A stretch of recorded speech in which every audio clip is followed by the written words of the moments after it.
नमस्कार, जय हिंद, जय श्री राम दोस्तों। अनफिल्टर्ड इंडियन पे आप सबका स्वागत है। आगे बढ़ने से पहले आप सबसे रिक्वेस्ट है, वीडियो को लाइक कीजिए, चैनल को सब्सक्राइब कीजिए और शेयर करना मत भूलिएगा। जिस तरीके से प्यार और सहयोग आपने मेरे पुराने चैनल शिव चौधरी ऑफिशियल को दिया, उम्मीद है कि वही प्यार और सहयोग इस चैनल को भी मिलेगा। इसलिए आप सबसे रिक्वेस्ट है कि चैनल को सब्सक्राइब करना मत भूलिएगा, क्योंकि अभी अगले कुछ दिन ज्यादातर वीडियो इसी चैनल के ऊपर आएंगे। तो कोई वीडियो या कोई एनालिसिस मिस ना हो तो सब्सक्राइब करना मत भूलिएगा और अपने साथियों, अपने दोस्तों में शेयर करना भी भूलिएगा। हमें याद है नवंबर 2016 का वो कालजयी भाषण, जो प्रधानमंत्री नरेंद्र मोदी का एक प्री रिकॉर्डेड वीडियो लगभग रात को 8 बजे चलता है, जिसमें प्रधानमंत्री नरेंद्र मोदी कहते हैं कि रात को 12 बजे से 500 और 1000 के नोट बंद हो जाएंगे। शायद उस दिन भारत की 90% आबादी ने पहली बार डीमोनेटाइजेशन, नोटबंदी जैसे शब्द सुने थे। ये तो छोड़ ही दीजिए कि जनता को पता होगा कि नोटबंदी क्या है, वो शब्द शायद पहली बार सुने गए थे। हाँ, 60-70 के दशक में एक बार नोटबंदी हुई थी, लेकिन शायद वो व्यापक दायरा नहीं था उसका। लेकिन उस दिन लगभग भारत का हर नागरिक उससे अछूता नहीं रहा। हर एक व्यक्ति या तो लाइन में लगा था या किसी तरीके से अपने पैसे का जुगाड़ने में, उसे ठेके लगाने में, और बहुत कुछ लगा हुआ था। उसके बाद बहुत लोगों ने एनालिसिस किया, फायदे क्या हुए, नुकसान हुए, उस पर मैं नहीं जाऊंगा। लेकिन अब इंटरनेट में एक और खबर तैर रही है, कुछ मिलती जुलती सी, कि दरअसल 500 के नोट हैं अभी चलन में, कि सरकार उन्हें एक सिस्टमैटिक फेज्ड मैनर में शायद उन्हें हटा सकती है।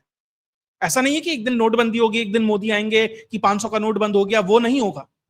जिस तरीके से 2000 के नोट को धीरे धीरे बंद किया गया, एक डेडलाइन सेट की गई पिछले साल कि सितंबर तक आपके पास जितना 2000 का नोट है वो बैंक में जमा करा दीजिए। पहले 2000 के नोट छापने बंद कर दिए, उसके बाद उनका सर्कुलेशन बंद कर दिया, उसके बाद बैंक में जो 2000 का नोट आता था उसे वापस सर्कुलेशन में नहीं डाला जाता था, तो बहुत सारा एक नंबर तो उससे ही एब्सॉर्ब कर लिया गया। उसके बाद फिर एक डेट दे दी गई कि तब तक आप 2000 रुपए जमा करा दीजिए। वो लीगल टेंडर था, उसको उसकी लीगैलिटी खत्म नहीं की गई, लेकिन धीरे धीरे उसे फेज मैनर में एब्सॉर्ब कर लिया गया। अब कुछ खबरें ऐसी चल रही हैं कि शायद 500 के नोट के साथ भी ऐसा होगा। कहा यह जा रहा है कि सितंबर तक यह प्रयास है कि अगर आप एटीएम में जाएं और पैसा निकालें तो उसमें सिर्फ 25% पैसा 500 का नोट निकलेगा, और अगले साल मार्च 2026 तक वो मात्र 10%, यानी अगर आपने 10,000 रुपए निकाले हैं तो मात्र 1000 रुपए 500 के नोट होंगे, बाकी 100-200 इस छोटी डिनोमिनेशन में होंगे। धीरे धीरे फेज मैनर में जो बड़ा नोट है उसे हटाने का प्रयास है, क्योंकि जो बड़ा नोट है एक बड़ा सोर्स है करप्शन का। 2000 और 500 के नोट छापना मजबूरी थी, क्योंकि कैश क्रंच हो गया था, लिक्विडिटी कम थी मार्केट में, उस तरह का व्यापक डिजिटल लेन देन का दायरा भी नहीं था देश के अंदर, वो इंफ्रास्ट्रक्चर नहीं था जो अब आज के समय में है। तो मजबूरन 2000 का नोट छापना पड़ा, उसके बाद उसे भी एब्सॉर्ब कर लिया गया। आज ही देखिए किस तरीके से एक गवर्नमेंट एम्प्लॉय है उड़ीसा में, उसके यहां छापा पड़ता है, 500 के नोटों की गड्डियां ही गड्डियां पड़ी हुई हैं, 2-3-4 करोड़ रुपए उसके घर से निकला, बड़ा अमाउंट निकला है, और सब 500 के नोट की गड्डियां। अब आप बताइए, 500 की नोट की गड्डी, मान लीजिए किसी को 10 लाख रुपए देने हैं, तो 500 की नोट की गड्डियां कम होंगी, 200 की नोट या 100 की नोट की गड्डियां ज्यादा होंगी। उसे कैरी करना, ले जाना, बहुत उसमें एक प्रॉब्लमेटिक होता है, हेक्टिक होता है। तो जितना छोटा डिनोमिनेशन हो उतना बेहतर है। और यह हिंट कहां से आया? दरअसल यह हिंट दिया चंद्रबाबू नायडू ने। चंद्रबाबू नायडू एक सीजन पॉलिटिशियन है, बहुत सीरियस है और सरकार में एक बड़े सहयोगी हैं। दरअसल जब 2016 में डीमोनेटाइजेशन होता है तो उसके बाद नीति आयोग के तत्वाधान में एक कमेटी बनाई जाती है, उसमें भी चंद्रबाबू नायडू थे। उस कमेटी को एंटरिम रिपोर्ट देने के लिए कहा जाता है, जो जनवरी 2017 में दी जाती है और फाइनल रिपोर्ट 2017 के लास्ट में दी जाती है। क्या था उस रिपोर्ट में? वो रिपोर्ट भी ये कहती थी कि जितने बड़े नोट हैं उन्हें आपको सर्कुलेशन से बाहर निकालना पड़ेगा। जब ये सरकार नहीं आई थी 2014 से पहले, जो प्रधानमंत्री नरेंद्र मोदी थे उनके बहुत सारे सलाहकार थे, कोई डिफेंस पे उन्हें सलाह देता था, क्योंकि उन्हें अपने आप को प्रोजेक्ट करना था। तो इकोनॉमिक पॉलिसीज के ऊपर जो लोग उन्हें सलाह देते थे, जैसे गुरुमूर्ति है, जगदीश भगवती, बहुत सारे लोग ऐसे थे, उनकी यही सलाह थी कि प्रधानमंत्री नरेंद्र मोदी को आने के बाद जो बड़े नोट हैं उन्हें सर्कुलेशन से निकालना पड़ेगा। अभी एक पीआईएल भी लगी हुई है सुप्रीम कोर्ट में।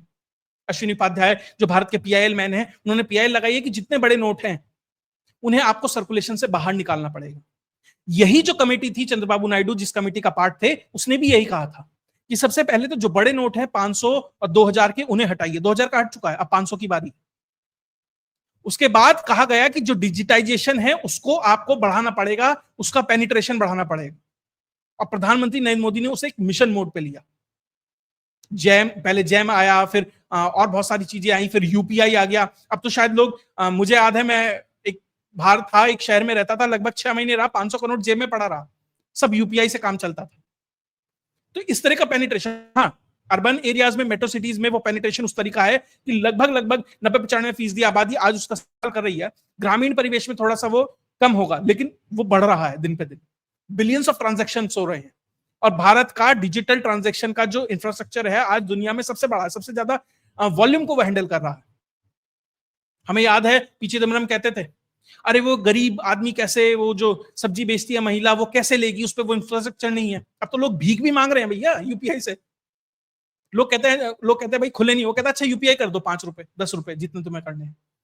तो वो पेनिट्रेशन हो रहा है। मैं ये कह रहा हूं कि परमानेंट सारा कुछ हो गया है, कंप्लीट हो गया नहीं, हाँ, लेकिन एक बड़ा दायरा इसके अधीन आ चुका है। यही कहा था उस कमेटी ने, और शायद प्रधानमंत्री नरेंद्र मोदी उसके ऊपर काम कर रहे हैं, डिजिटाइजेशन के ऊपर काम कर रहे हैं। उसके फायदे बहुत हैं।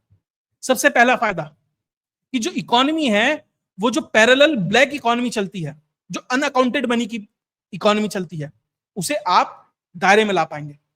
उसी का कारण था ना कि जब जीएसटी बनी थी, जीएसटी इंप्लीमेंट हुआ था, तो पहले महीने जो कलेक्शन था वो लगभग 85,000 करोड़ रुपए था। आज 2 लाख करोड़ रुपए से ऊपर का जीएसटी कलेक्शन हो रहा है, क्योंकि बहुत सारे लोग उस दायरे में धीरे धीरे धीरे धीरे आ रहे हैं। सरकार ने टैक्स ब्रैकेट भी बढ़ा दिया है, तो अब शायद जो ज्यादातर भारत का एक बड़ा वर्ग 12 लाख से नीचे ही कमाता है, तो उसे इस पूरे के पूरे इंफ्रास्ट्रक्चर में आने में भी दिक्कत नहीं है। आने से और फायदा ही है, उसका क्रेडिट स्कोर बेहतर होता है, उसके लिए बेहतर होता है लोन लेना। तो जिस तरीके से सरकार धीरे धीरे डिजिटाइजेशन कर रही है, उस कमेटी की रिपोर्ट को मान रही है, 2000 के नोट हटा दिए हैं, 2 रिकमेंडेशन तो मान लिया, बची है 500। और इस बात को बल इसलिए और मिलता है कि चंद्रबाबू नायडू ने दरअसल उनकी ही पार्टी की एक महानाडु सभा, 3 दिन का कन्वेंशन है उनकी पार्टी का, उसमें वो बोल रहे थे। उन्होंने कहा कि मैंने प्रधानमंत्री से ये मांग की है और मांग करता हूं कि जो ये 500 का नोट है, जो बड़ा डिनोमिनेशन है, इसे भी आपको सर्कुलेशन से बाहर निकालना पड़ेगा, क्योंकि ये पॉलिटिकल करप्शन या और बहुत सारे टाइप्स ऑफ करप्शन है, उसकी एक जड़ है। कि भैया 500 के 2 नोट पकड़ाए कि फला मुझे वोट दे देना। अब मान लीजिए आप तो 500 के 2 नोट पकड़ाने पड़ रहे हैं, फिर 100 के 10 नोट पकड़ाने पड़ेंगे, उसे कैरी करना, देना, थोड़ा सा वो मुश्किल हो जाता है। हमें तो याद है एक बड़ी पॉलिटिकल पार्टी थी उत्तर प्रदेश की, मुझे याद है, मैं नाम नहीं लूंगा, कि जब डिमोनेटाइजेशन हुआ था तो उन्होंने जितने कैंडिडेटों से पैसा लिया था, कहा ही जाता है कि सबको वापस करा और कहा कि वापस नए डिनोमिनेशन में लेके आओ। ये स्थिति थी। तो अब जो चंद्रबाबू नायडू कह रहे हैं, दरअसल चंद्रबाबू नायडू कुछ भी ऐसे ही कह देते हैं, ऐसा नहीं है। टेक सेवी पर्सन है, उन्हीं की वजह से आज हैदराबाद जैसी जगह है आज टेक हब बना हुआ है। वो बेहतर तरीके से जानते हैं कि टेक्नोलॉजी को किस तरीके से गवर्नेंस के अंदर इंटीग्रेट किया जाए। बहुत लोग कहेंगे पॉलिटिकली ऐसे हैं वैसे, वो अलग चीज है, लेकिन एक नेता का जो विजन है, आप उस तरीके से उसे समझिए। कितना इंप्लीमेंट हुआ नहीं हो वो भी छोड़ दीजिए, लेकिन कम से कम वो उस विषय में सोच रहा है। तो टेक्नोलॉजी का इंटीग्रेशन कैसे हो, और कहीं ना कहीं चंद्रबाबू नायडू को कोई ना कोई हिंट मिला होगा जरूर, प्रधानमंत्री की तरफ से या सरकार की तरफ से कहूं, तो शायद इसलिए वो बात कह रहे हैं। उन्होंने कहा कि, उन्होंने अपनी पार्टी के लिए भी कहा, इंप्लीमेंट कितना होगा नहीं पता, कि जितना भी डोनेशन हो आप सारा का सारा डिजिटली लें, ऑनलाइन लें। अभी तो यह है कि 20,000 से नीचे भी अगर आप लेंगे तो आप कैश में ले सकते हैं। उन्होंने कहा नहीं नहीं, सारा ही आपको लेना है। कितना होगा नहीं होगा ग्रांट पे अलग है, ग्राउंड पे अलग बात है, लेकिन कम से कम वो उस नेटिव को फ्लोट करने में कामयाब है और वो बात कर रहे हैं। अगर वो बात वहां से निकल कर आ रही है तो समझिए कुछ तो ऐसा है जो ये मानकर चला जा रहा है कि सरकार क्या 500 के नोट धीरे धीरे फेज्ड मैनर में, एकदम से नहीं होगा, कोई नोटबंदी अचानक हो भी नहीं रही है, लेकिन फेज्ड मैनर में धीरे धीरे हो सकता है कि उसे वापस लिया जाए। अब इसके बाद बहुत सारे लोग तर्क देना शुरू कर देंगे कि भैया लिक्विडिटी का ये हो जाएगा वो हो जाएगा। बहुत एक तर्क निकल कर आ रहा है, जो पूरे यूपीआई को जो हैंडल करता है NPCI, national payments corporation of India, अभी पिछले दिनों उसके साथ कुछ दिक्कत आ गई थी, तो अब लोग कहने लगे भैया हाँ ठीक है, उस इंफ्रास्ट्रक्चर को मजबूत कीजिए, सरकार की ये जिम्मेदारी बनती है कि उस इंफ्रास्ट्रक्चर को बेहतर करे। और दिक्कत कहां ही थी, दिक्कत भी समझिए। दरअसल आईपीएल चल रहा है, ड्रीम 11 पे टीम बनाता है, बहुत सारी बैटिंग एप्स चल रही हैं, कोई 11 रुपए की, 25 रुपए की, बार बार बैलेंस चेक करते हैं, 12 11 रुपए ऐड करे, 25 रुपए उधर ऐड करे, उस तरीके से जो उसका लोड है वो शायद एंटिसिपेट नहीं कर पाया एनपीसीआई कि अचानक से इस सीजन में इस तरह का लोड बढ़ जाएगा।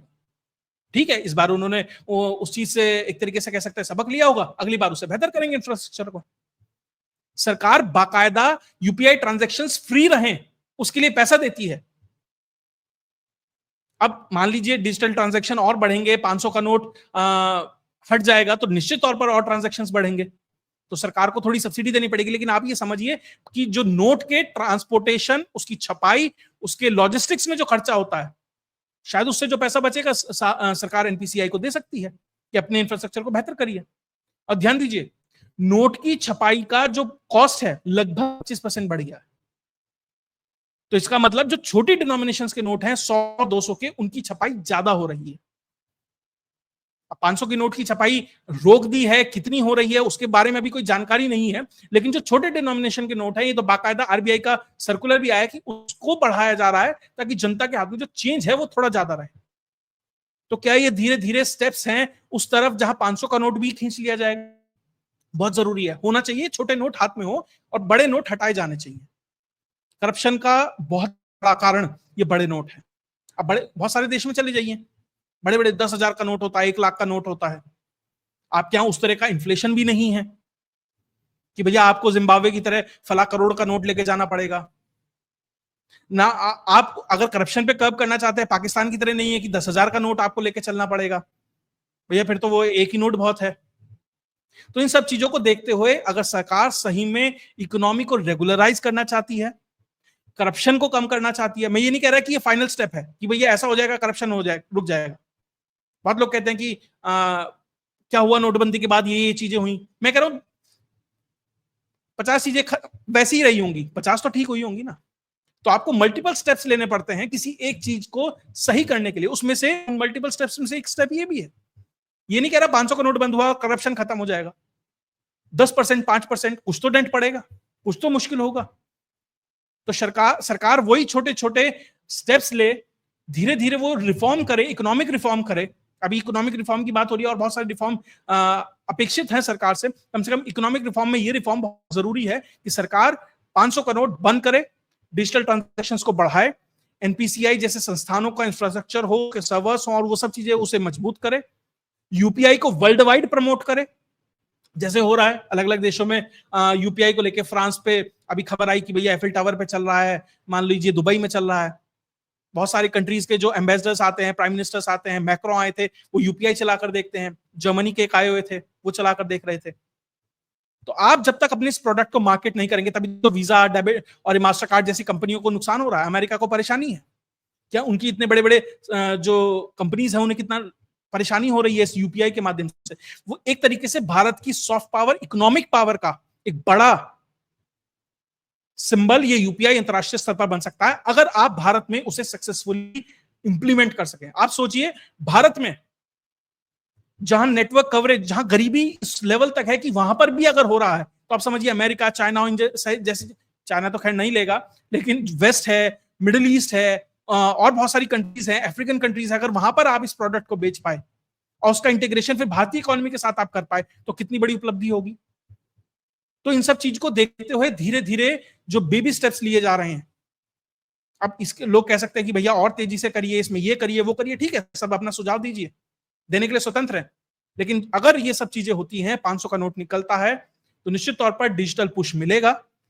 जनता को चाहते या ना चाहते हुए डिजिटल की तरफ बढ़ना पड़ेगा और ये एक बेहतर स्टेप है इकोनॉमी को रेगुलराइज करने के लिए और इकोनॉमी में से करप्शन के हिस्से को कम करने के लिए। फिर शायद साहू जैसे लोगों के छत्तीसगढ़ या झारखंड से, वो कांग्रेस का नेता था, उसके घर से देखिए क्या अंबार निकला था, दीवारों में से पैसा निकल रहा था। अब उसे शायद 5 दीवार या 4 दीवार फालतू बनानी पड़ेंगी उतने ही नोट को अकोमोडेट करने के लिए। तो ये बहुत जरूरी है।